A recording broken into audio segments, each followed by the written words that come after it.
Hey, everybody. David Swor here, back with my tag team partner, DJ Cox, with another episode of Frenemies. And DJ, this week we're going to discuss a really interesting team, a team that kind of made some progress last year, and that's the Seattle Mariners, the thorn in the Yankees side from the mid-'90s. So let's talk about them a little bit, DJ. Tell us a little bit about the 2020 Seattle Mariners.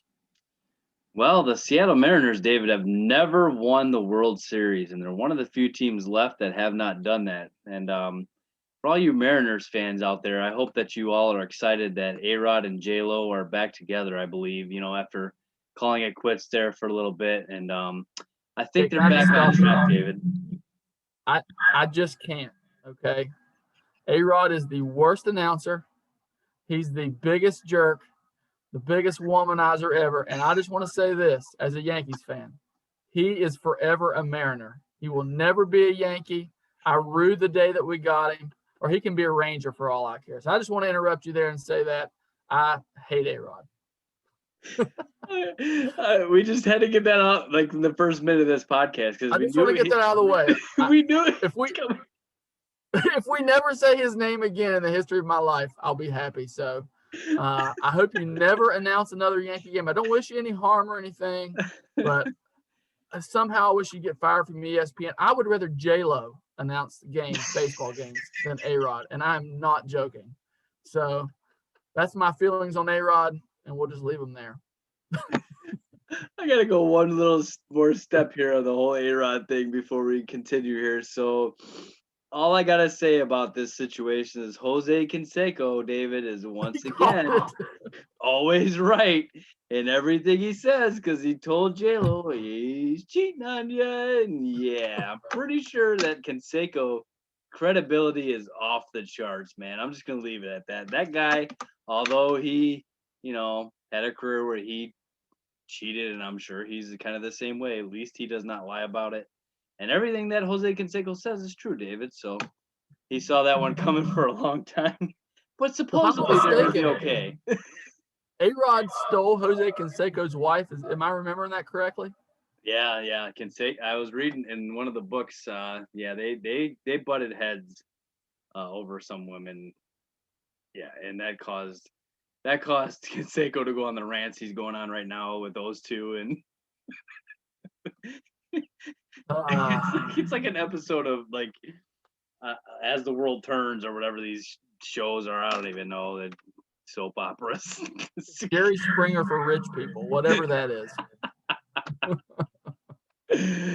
Oh, so Mariners fans, you can rest easy tonight. Your super couple is back together. So the 2020 Mariners, David, actually, third place in the AL West. I was a little surprised by it myself. I didn't pick them this high. I had them in the cellar.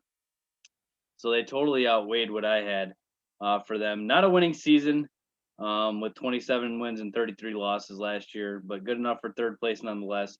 Shed Long, David, batted 171 with 3 home runs in 2020. He should have kept that bat in the shed all year long because that was pretty bad there, man. Hit 171.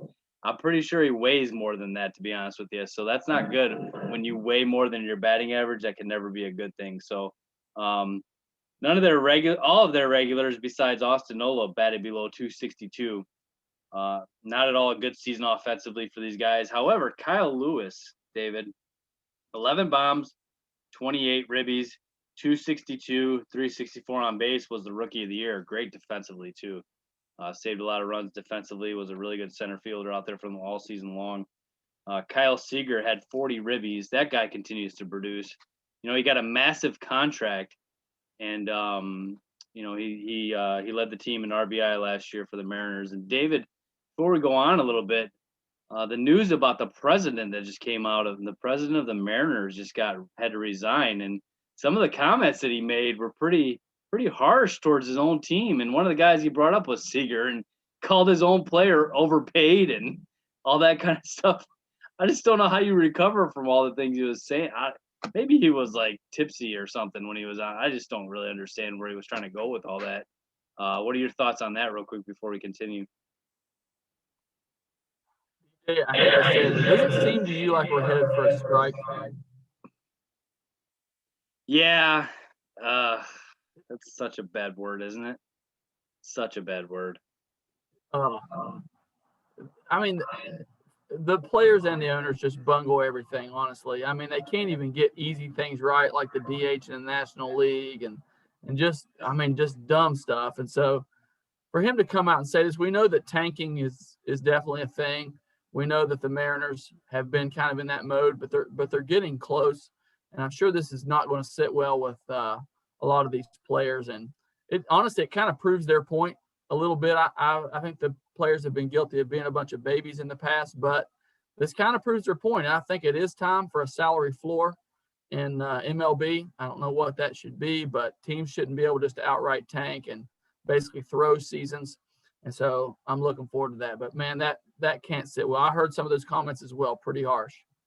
So is it the NBA, David, that has a salary floor? I believe the NBA has a salary floor, and that's why you see guys. I mean, Mike Rogers is getting $70 million for 4 years. You're like, who is this guy? But they've got to get to a certain threshold. I get that, man. I really like that. You brought that up in a previous podcast, and I like that because the Pirates shouldn't have two guys that they're paying, half their salary to, and it's an absolute joke, really, to be honest with you. And they can't keep up with the Dodgers, who are spending almost $1 billion on their payroll. So I completely agree with you. The Mariners in 2020, though, David, actually had good pitching with Gonzalez, Sheffield, Dunn, and Walker pitching well in the rotation last year for them. They had a rough stretch from August 1st to August 20th where they went 4-15, and that pretty much doomed their season, crushed them. Some young guys debuted. They got a few more coming in 2021 and 2022, so they're heading the right direction, David. So what do you think about the 2020 season for the Mariners?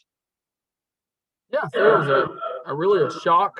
I think it was cool to kind of see this team take some steps forward. I think we learned last year that Marco Gonzalez is a stud. He's had some good seasons, and last year he had a great season or half season, whatever you want to call it, with a 3.10 ERA. Justice Sheffield finally showed up. Former Yankee prospect. He came over, I believe, in the same trade with Clint Frazier, if I'm not mistaken, and then they traded him to Seattle for James Paxton. Like I said, Kyle Lewis was awesome. Really, the thing that sunk them obviously was pitching, mainly their bullpen. And so they did a couple things to work on that this year. So we'll see. One thing about the Mariners, man, they're terrific on defense. Gold Glover at first base, can't really hit much, but Evan White is fantastic at first. J.P. Crawford is in the conversation at short. Kyle Seager is awesome at third. Kyle Lewis in center field is awesome. So they're a fun team to watch defensively. They just need to add a couple bats and some pitching. So let's talk a little bit, DJ, about what they did add. Rafael Montero came over from the Rangers in a trade. He's going to be their closer. Kenyon Middleton, James Paxton. And if you have some others to add in there, DJ, maybe some minor league deals, just let me know. But a couple of those guys pretty interesting. What do you think about their additions? I like the James Paxton one coming full circle back to the Mariners. That's the big one here. And we already talked about the 2020 pitching staff, David. So this was a good move on their part. He was a Mariner from 2013 to 2018. He's got a 57-33 career record, which is outstanding. Lefty with a 3.58 career ERA. Just completely, a strikeout guy too, with 829 Ks and 753 innings pitched. Top of the rotation with Gonzalez guy, to be honest with you, man. Whichever way they choose to go 1 and 2 there with those two. And I love that addition. I thought it was exactly what they needed at this point right now is some starting pitching to go with the strengths they already got there with some of the prospects they got offensively coming up. This team's heading the right direction, man. I'm pretty excited about it. They also added Chris Flexen on a minor league deal, Will Vest, and Ken Giles is a sneaky one as a reliever. They kind of stuffed him, teams do that all the time where they stuff guys who had success in the past. And if Giles can find anything, maybe they'll get a little fuel from him, but we'll see on that one. So yeah, I mean, not much, but Paxton was a big one. So for a while there, the Mariners did nothing. And I kept looking at them going, man, they're kind of at a spot where you had a couple starters here on the rotation. You got some guys coming in. You can add maybe one bat. They did not do that. But they're headed in the right direction. I kind of like what they're doing. I would like to see them do a little bit more this offseason, but I like it. What'd you think overall?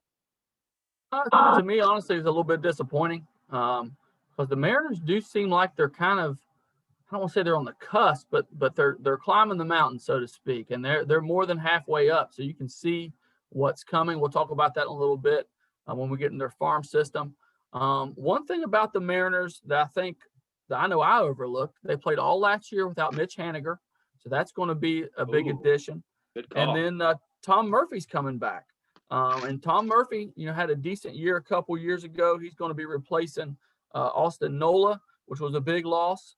And so maybe they're dependent on those guys to bring that defense up. But, man, I really would have liked to have seen them take just a couple more steps, man. There was so many good relievers available for cheap that they didn't get.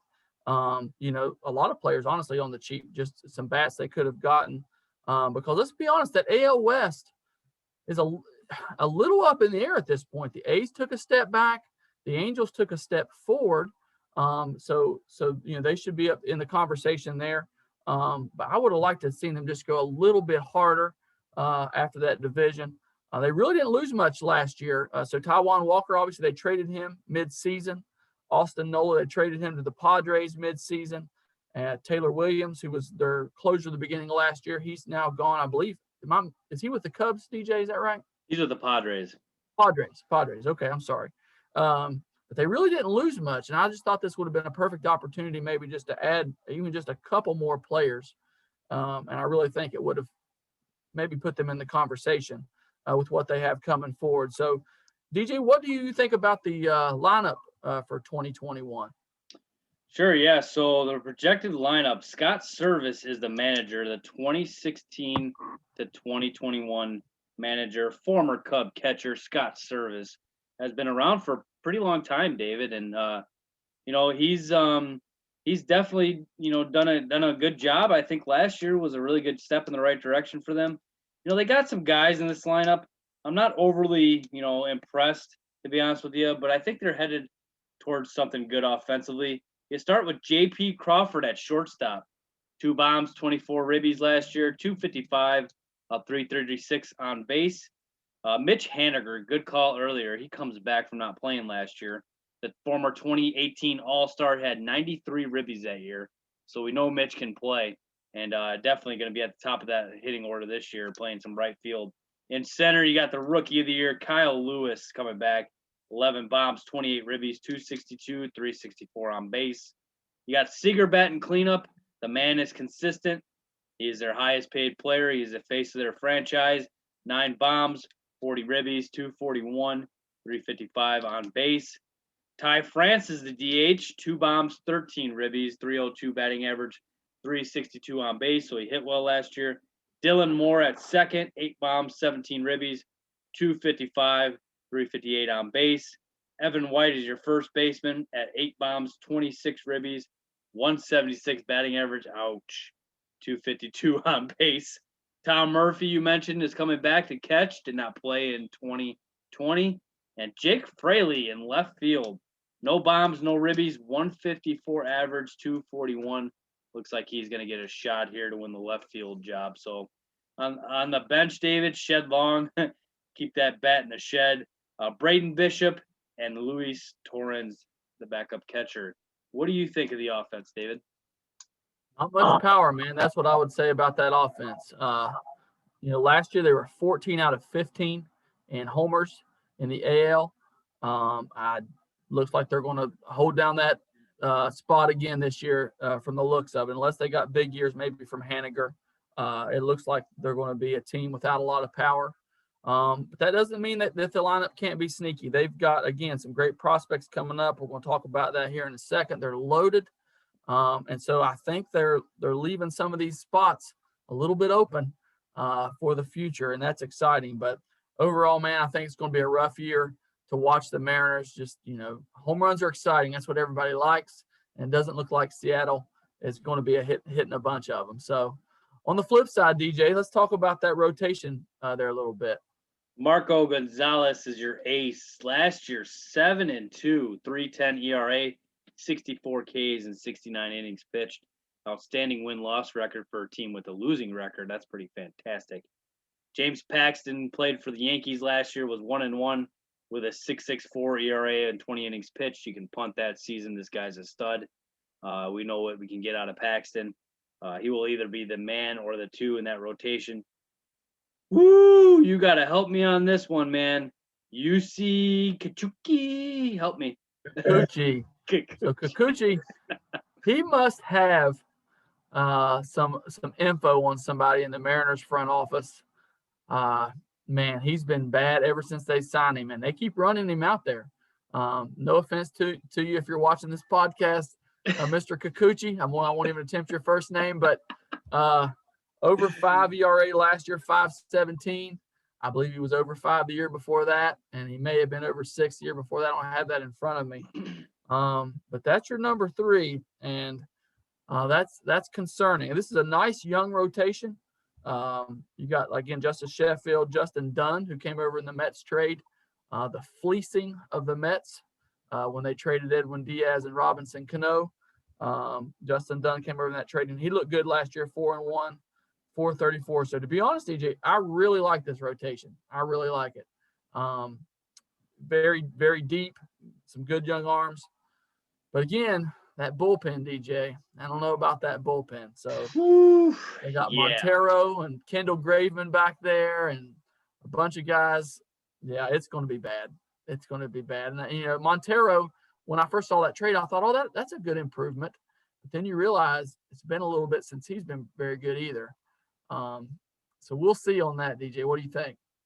Yeah, I'm not a fan of that bullpen at all for a lot of reasons. Scott Service is going to have to get real creative this year, David, when it gets towards the end of that game. He's going to have to find ways to do matchups with this bullpen, to be honest with you, instead of maybe having guys in certain roles. I think you just play the matchups in the bullpen as best you can and try to figure this out, because they don't have the shutdown setup guy or the shutdown closer. They just don't. So from night to night, if you piece it together, you can get some wins from this rotation if you lock it down and do it right. So it's not going to be a set thing, I don't think. I mean, he may have a couple guys that he thinks are going to be that in that role, but I don't know if that's the way it's going to go for the Mariners here. And it just, I think that they're, their rotation is pretty solid. I think they took a step in the right direction to maybe get another guy coming up if they're contending at the deadline. You get another guy in that rotation, and you see another bat come in here, and it'll be interesting to see what they do, because they're at a spot, like you said, they got a couple guys waiting in the wings to fill these. But I'm just not a fan of that bullpen. I really am not. So he's gonna have to get creative with that, no doubt. Yeah. So what do you think the strength of the 2021 Mariners is, DJ? So I'm going to call out the outfield and the rotation both, okay? I think that they're absolutely loaded in these two areas. I just talked about the pitching. I love it. I love their outfield with Haniger, Lewis, with the two stud prospects we'll talk about coming in. Their rotation is good with Gonzo, Paxton, Sheffield. I like those three. I really believe this is a strength. You got a solid outfield to build around. You got your cornerstone at third, who's not, who's no joke whatsoever. 40 ribbies in a 62-game season is pretty awesome. Yeah, I mean, these guys got some strengths, no doubt. I think that those two areas right there are definitely their strengths. What do you think? I was going to go with the rotation as well. If James Paxton can stay healthy, he's proven he is definitely a stud. I liked him with the Yankees. Like you last year, you can throw in the trash. He was hurting with a back injury most of the year, and so you can't really go off of that. But obviously, he's a known quantity to the Mariners. He's been good with them before. I think, like I said, health-wise, if he stays healthy, he'll be good again. So I was going to go with the rotation as well. So what do you think for weakness? What do you think? Ahead, real quick, another thing that I'm kind of wondering. You had mentioned earlier about the lack of power in the lineup. So, and by no means is this guy an absolute stud or anything, but Daniel Vogelbach is another guy they just lost, and he's at the Brewers now. And the only really good thing Vogelbach does for you is hit bombs. So I was kind of, wondering if you think that that's a big loss, or you think it's just not a big deal. Ty France is the DH right now. Not a proven guy. Do you think that the loss of Vogelbach hurts at all, or no? I actually don't. I know you really like Vogelbach. I'm not that much of a fan personally. There's really no place to put him. That's the problem. I mean, Ty France, he's probably not going to have the power that Vogelbach's got, but he did hit 302 last year, and fairly young player. So I don't blame them for letting him walk, to be honest. Vogelbach's one of those guys. He's kind of like a 4A type player, in my opinion. He's going to come up and give you some good things and some bad things. So I don't mind if they lost Vogelbach, but there was enough good free agents out there, man, that could have really helped them. I just don't know why they didn't. I realize you got to play those young players at some point, but even just one or two guys could have made a huge difference in that lineup. Gotcha, yeah. All right, DJ, on to the weaknesses. What do you think is a weakness for the Mariners? So I'm going to go with lack of depth in the lineup and the bench. I talked about the bullpen. I think that's where you're going to go. So I'm going to go with the depth in the lineup and the bench. There's a few guys in the lineup I'm not really that super crazy about. Evan White doesn't hit very well. Jake Fraley's got a lot to prove. Ty France has a lot to prove. Even Dylan Moore, to be honest with you. So there's a few guys in that lineup I'm not really head over heels about as far as their lineup goes and their bench. Keep an eye on Braden Bishop, though. He's not a bad prospect, and he's finally getting a chance to kind of play a little bit more this year and maybe a full-time role, off the bench. I don't think he'll end up being a starter, but I think he's going to get more at-bats this year. So it'd be interesting to see him get some time this year. So I don't hate him at all. I think he's pretty solid, but I just don't like the overall depth in the lineup. I really don't. And I think it's definitely a weakness. But I think they can shore it up pretty quick here with a few moves and some prospects, so they can get rid of that weakness really fast. So what do you think, David? You hit the nail on the head with me, the bullpen, the depth in the bullpen specifically. So here's the guys they got competing for a spot. Of course, we know Rafael Montero. We've all heard of Kendall Graveman. He's been around for a little bit. Kenyon Middleton, he's had a couple of decent years.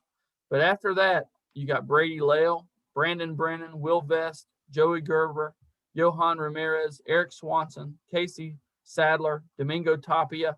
I could go on. I've heard of a couple of those guys only because they're former Yankee prospects, but I haven't heard of any of those other guys. And that's no shame on them or whatever, no slam on them. It's just with all the really cheap relievers out there, you just would have thought that the Mariners – I always go back to Brad Hand. Somebody could have had him for 1 year and $10 million, the best closer in the league last year, and had the most saves in the league, I should say. So just disappointing that they didn't go a little further and try to improve that bullpen because, like we talked about, they've got a rotation that can win. So pretty disappointing. If I was a Mariner player, I'd be pretty upset, just to be honest with you, that they didn't go a little bit further. And then you get the comments from the owner, just pretty sad. So DJ, let's talk about that farm system. We've hinted at it a couple times. Second ranked farm system by Baseball America, 5 top 100 players. So who do you think would be a player that could help them this year? Man, oh man, David, this is where it gets very fun for the Mariners, man. This is where they can turn the page and make things very solid in the future. Jared Kellnick, outfielder, #1 prospect in the system here, is a 5-tool player. Would have come up in 2020 if not for the delayed season and service time, which has also been a problem, David. The owner kind of manned up to it. And the service time is an issue. We're feeling it really bad with the whole Chris Bryant thing right now. Chris Bryant on the outside is saying he's all lovey-dovey with the Cubs. But I guarantee you, when they didn't call him up right away that first year, which, by the way, that man was ready to come up day one. So don't tell me it wasn't a service time thing. That's garbage. They wanted to keep him longer, which is a business decision. But when you take business decisions like that, these people remember it. These players remember that. And when their time comes for free agency, you are not in a good spot with negotiations because of what you did with service time. And these players want to be playing in the pros. They don't want to be sitting in the minor leagues anymore. So that never sits well with them. This is what happened to Kellenick. He should have already been up this last year. He wasn't. But now he's added 10 to 15 pounds of of muscle, man. He's got a strong work ethic. He can play any spot in the outfield, really. He bats left and throws left. He's 6'1", 190, 21 years old. And David, he was in the trade from the Mets that got Robinson Cano. And what a steal that ended up being for the Mariners, because obviously Cano is just kind of drugging himself out of the league here and not even a part of the game right now. So I'm a big fan of Kellenick. I love this prospect. I think he's outstanding. I think sooner or later we're going to see his name very fast. To be honest with you, I have no idea why he's not coming up right away. I think it's kind of a crazy thing to let Jake Fraley run around in left field. Yeah. When you've got Jared Kelnick ready to go, I'm baffled, man. This is where I don't understand what the Mariners are doing. He's 21. Give him a shot. He's been killing it in the spring training so far too. So I don't know what the wait is, what they're waiting for. Service time. That man, they're gonna put themselves in a bad spot, David. So what do you got for prospects? I had the same prospect, and I'm like you, DJ. They got to bring him up. They have a hole in left field. It's obvious. They need somebody with some thump if they were going to win. This goes back to service time issues, and I don't know how you fix that. There's got to be a way. It is ridiculous that these teams would hold down their best players, to keep them longer. Again, this all goes back to tanking. This wouldn't have happened 20 or 30 years ago when we were growing up, DJ. Teams, when their prospects were ready, they brought them up. And so I don't know how you fix that, but they need to. Jared Kellenick actually played here in West Virginia, Oh, the West nice. Virginia Power. Yeah, so that's pretty cool. Back when he was a Mets prospect, 6th overall in 2018. They said he was the best high school bat at that time, played in the Futures game and had a 2020 season, 20 homers, 20 stolen bases in 2019. So awesome player. Again, the Mets, at the time that trade was made, you kind of looked at the Mets and thought, all right, man, y'all are going for it. But, man, it looks like they really got fleeced with not only Kelnick, but like I said, Justin Dunn's looking pretty good all of a sudden too. And so yeah, that was a good trade on the Mariners' part, man. And so David, I kind of left one guy for you. I thought you might go this direction, so we have to mention the other monster in this prospect lineup, and Julio Rodriguez, David. This guy is also, I have no clue why he's not already up too, to be honest with you. Huge power potential. Exit velo 104 off the bat. Not very fast, but smart on the bases. Will lock down a corner outfield spot for this team for years to come. He's that good, David. These two are legit. Absolute starters with superstar potential. Both these guys are. He's 6'3", 180. He's a righty. Gonna rake for years to come and will hit for average and power. He can hit the ball really far, man.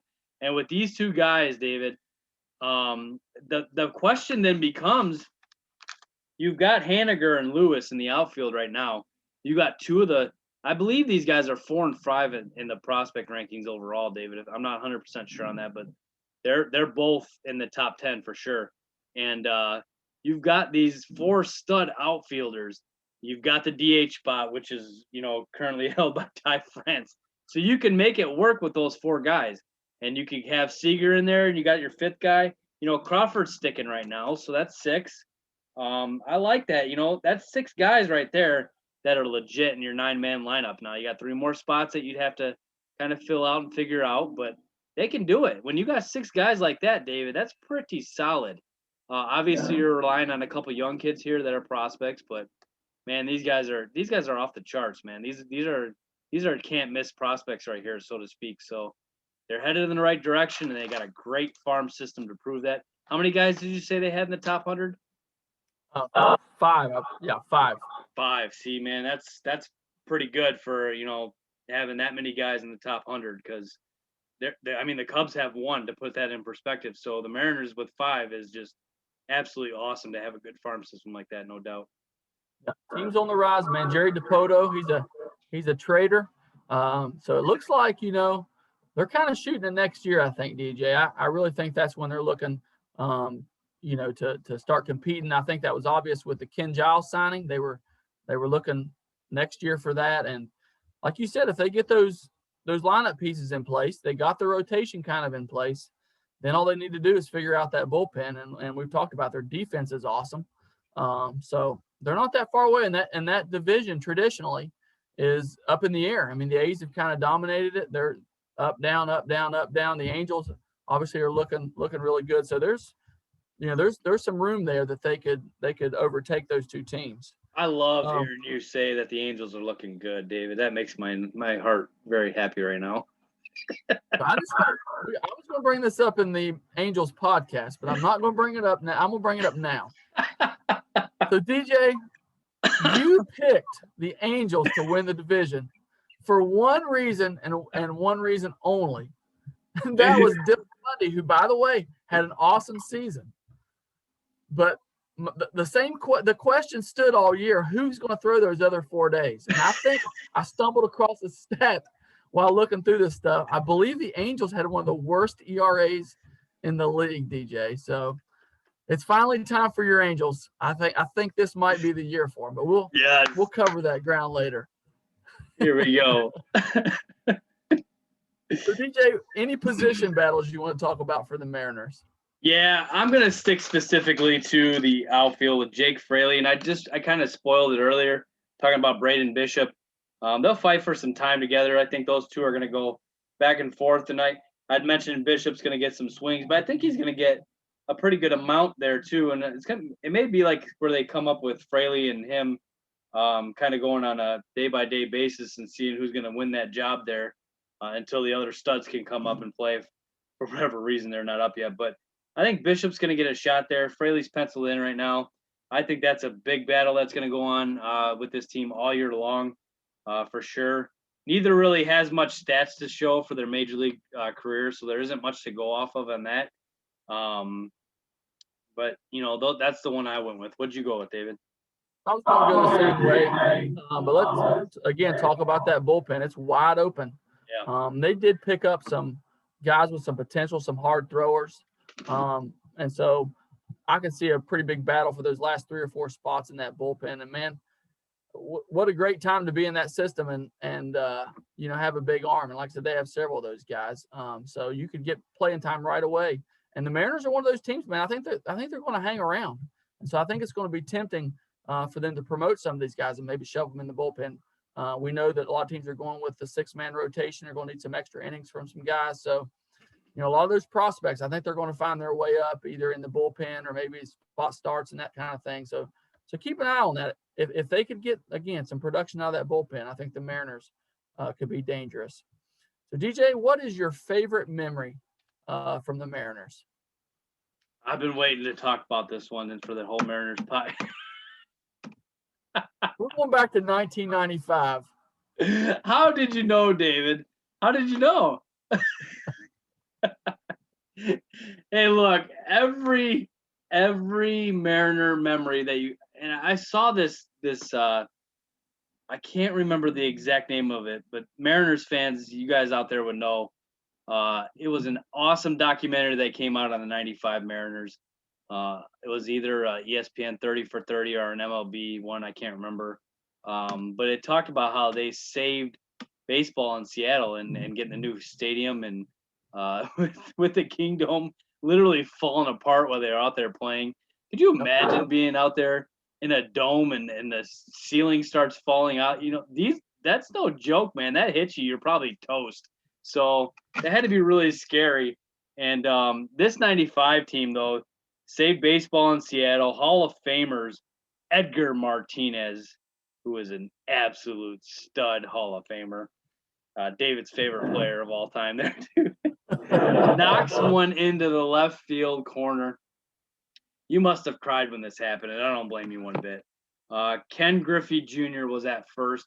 And, David, I still to this day cannot believe how fast Ken Griffey Jr. was running around the bases, especially from second to third, how fast he was going was unbelievable. It was like he was running on air.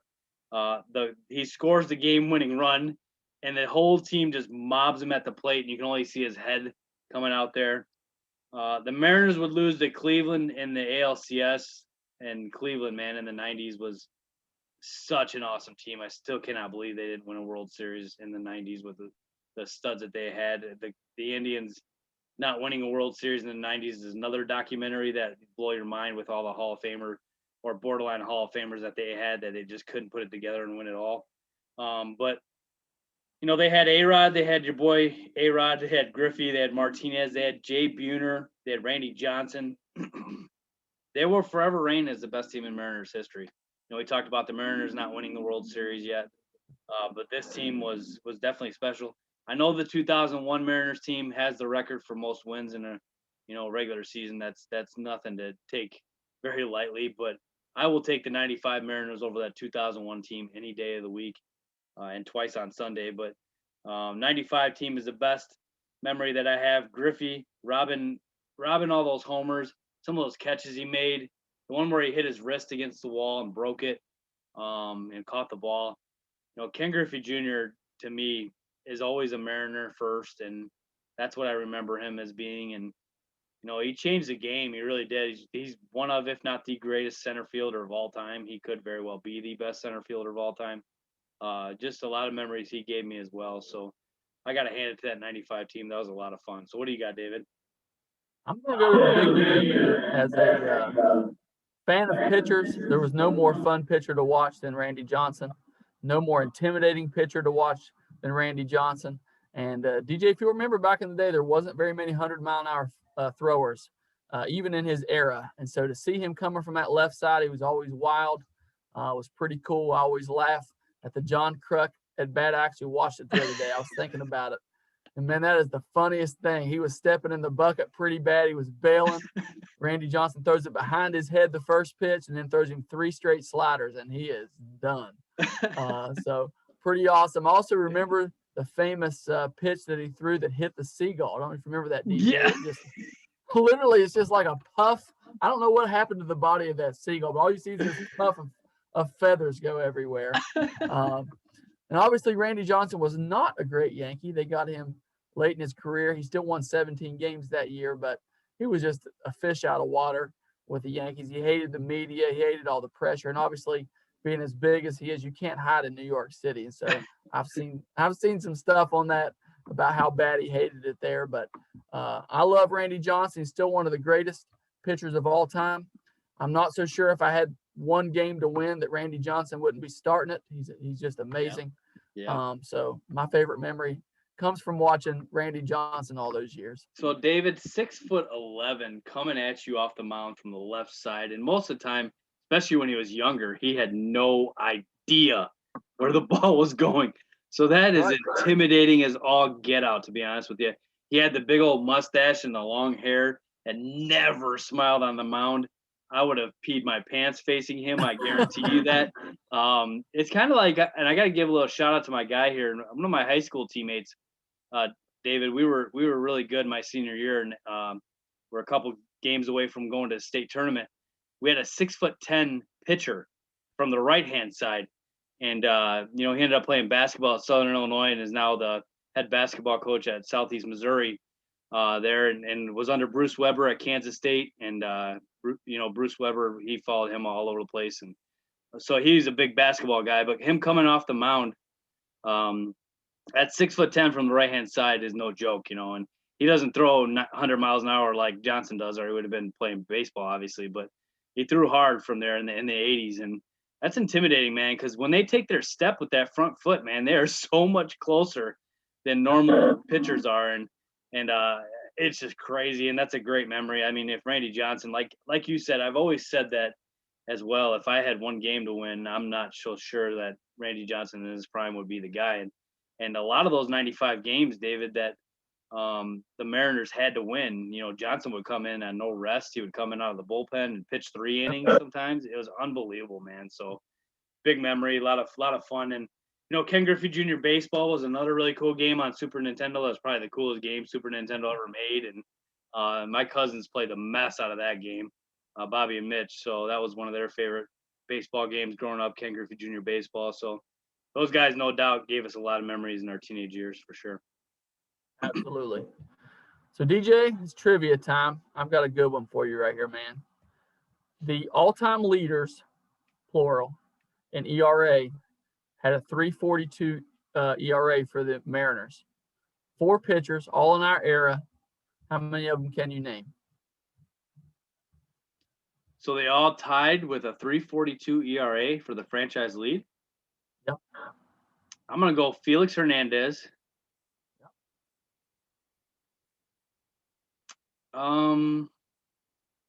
Give me Randy Johnson. Yep.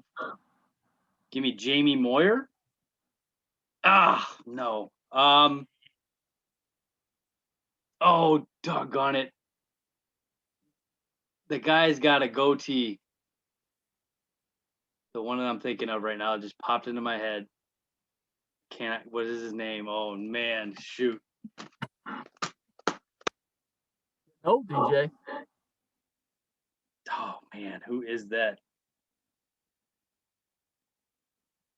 I've literally got his face, man. I've got his face. Why am I messing the name? Doggone it. Those are the only two I'm going to come up with, I think. I'm not sure where you were going with the goatee guy.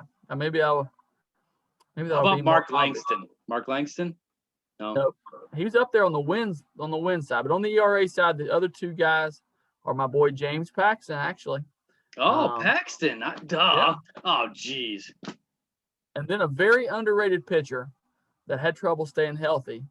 I don't have his first name in front of me, and I can't remember, but Iwakuma from Japan. Oh, okay. Yeah, very stout pitcher, man. He was always a good fantasy pickup. You knew you weren't going to have him all year, but a lot of times he'd float around on that waiver wire. And if I could get him, I would always pick him up because he was a stud. He just could not stay healthy. So those are the 4 guys. Yeah. So Freddie Garcia, that's what I was trying to think of. Freddie Garcia and Joe Pinero. Those are a couple guys I thought with the goatee that was kind of thrown into my face there. But yeah, that was a good one, man. That's amazing that all 4 of those guys had the same ERA though for the franchise. That's crazy. That is crazy. That's almost unheard of, to be honest with you. So, all right, David, I already kind of gave you a little hint as to what mine was going to be about, but you're going to have to come up with a number for me. So the Seattle Mariners in 2001 have the record that is tied with the 1906 Cubs. Of course, the Cubs would have the wins record, David. Come on, buddy. What is that number? Is it 110, 104, 116, or 112? 116. You got it, man. That is unbelievable. 116 for the wins for the 2001 Seattle Mariners. Outstanding team. That team is just crazy. I was just looking right now. That's who I was kind of going with when you were talking ERA. Is I got to go to that team and try to find a guy. But Dan Wilson at catcher, Olerud at first, Brett Boone at second. Boy, could he roid, couldn't he? David Bell at third, Al Martin in left, Mike Cameron in center, Ichiro in right, and Edgar Martinez was your DH. And that's not – I mean, Freddie Garcia, Aaron Seeley, Jamie Moyer, Paul Abbott, Joe Pinero. On paper, David, doesn't sound that great, to be honest with you, but, man, did that team gel. And that team, for some reason, just – completely annihilated the competition. Yeah, Freddie Garcia, if you remember, man, he was really underrated for a while, and he just kind of like tanked. And actually, the Yankees got him towards the end of his career, and he kind of resurrected his career there. But I like me some Freddie Garcia. But like you said, not a lot of Cy Young Award winners on there. You know what I mean? Not a lot of MVP type guys. So I guess just a good team that gelled at the right time. So DJ.